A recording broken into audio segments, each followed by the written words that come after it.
Hello and good morning. If anybody is joining me here today, hopefully you can hear me as I adjust the microphone here. Listen, title of this video obviously is The Death of the Auto Show. And it's true.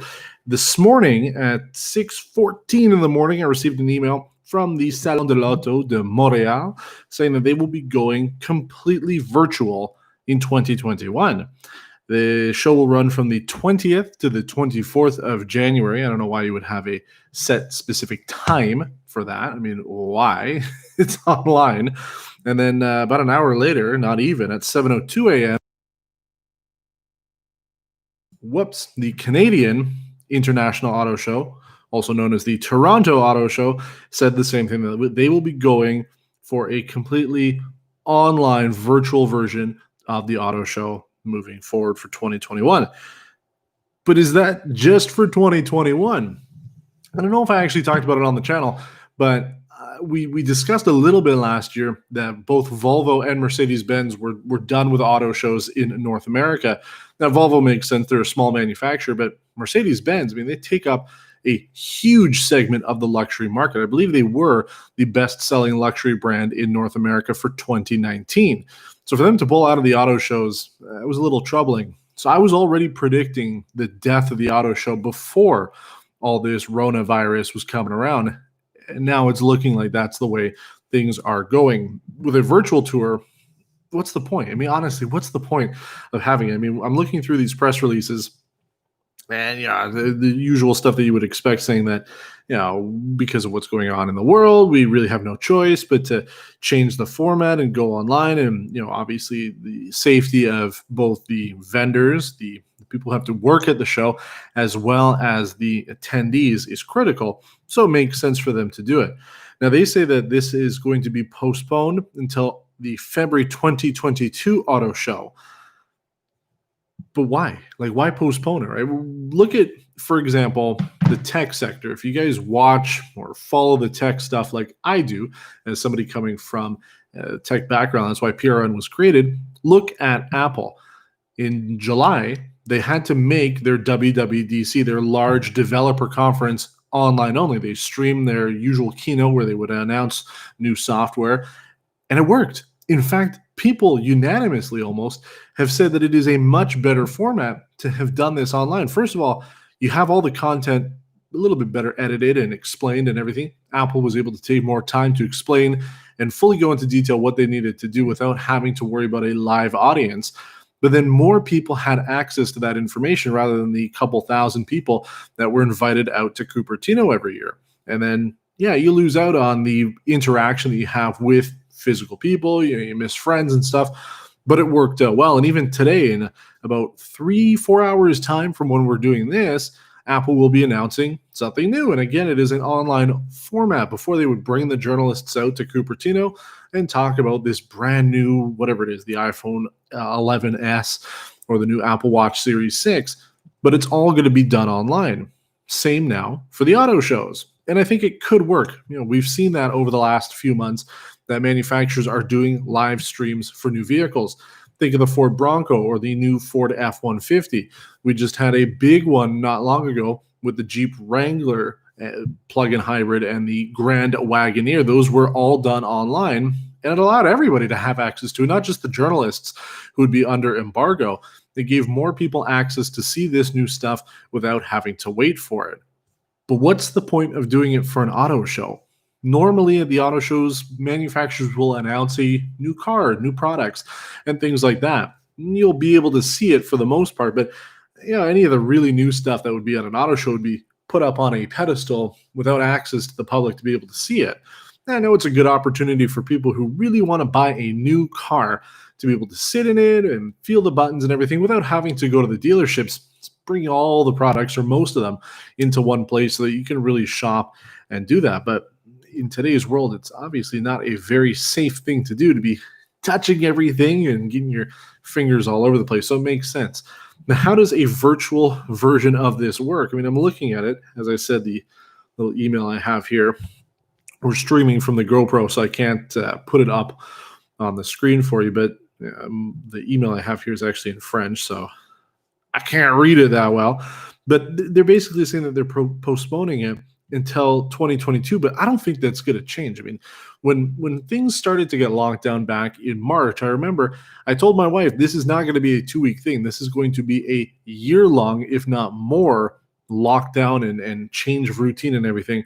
And sure enough, I was right. And here we are with this.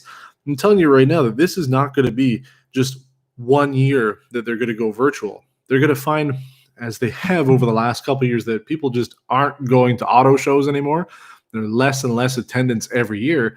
Now that they're going to go virtual, it's either going to work and people will visit the website, and I just don't know how it's going to work, or they're just not going to do it. They're going to realize that this format doesn't make sense online, and they're just not going to do auto shows anymore. But what do you think? Is it bad to not have auto shows anymore? Do you love them? Do you look forward to every winter and get ready to go to the Toronto and Montreal and whatever, Vancouver, New York, LA auto shows? Do you like doing that? I mean, for me, it's fun, but it's not necessary. I don't need to do it. But I mean, I'm just looking at the way that they're thinking of this. And so far, I mean, they haven't actually said how they're going to be doing it. The press release from the Canadian International one, again, and I can't see it on here, says it's just going virtual, but they don't explain how they're going to do it.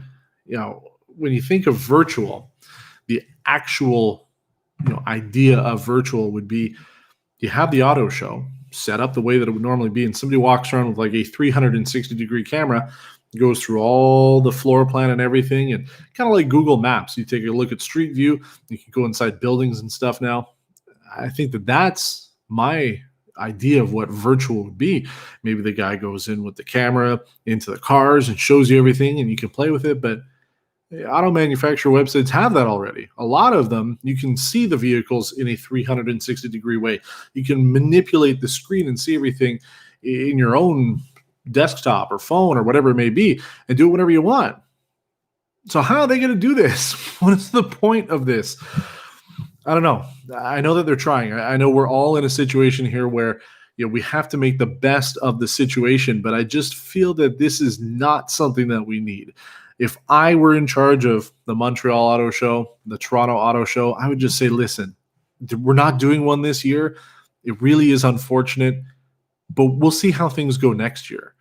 We're not going to waste our time. They're going to build a big website for the auto show. Nobody's going to remember to go. Nobody's going to look at it. The manufacturers right now have it set up, I think, pretty well.